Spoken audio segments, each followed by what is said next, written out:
Masaya po ako ngayon at nasaksihan ko ang pag-isang dibdib ni Marvick at ni Nadia.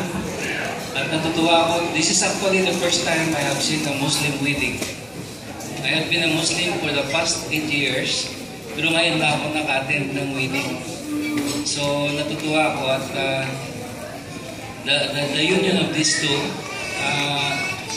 sana'y pagpalain ng Allah at sila ay maging masaya, maligaya at sila ay i-bless sa bagong buhay nila silang mag-asawa.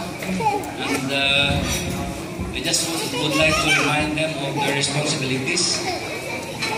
Sana'y patuloy silang, palagi ko silang pinaalalahan at tungkol sa pagsasala. This is a duty which every Muslim should do. So, ang tunay na Muslim dapat ay nagsasala on time. If you cannot make it on time, you can always have also to make salah or as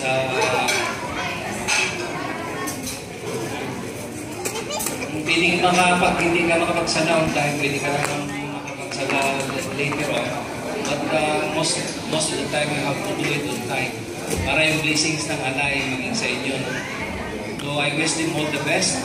And the blessings from Allah will continue unto them until the hereafter. Best wishes and congratulations.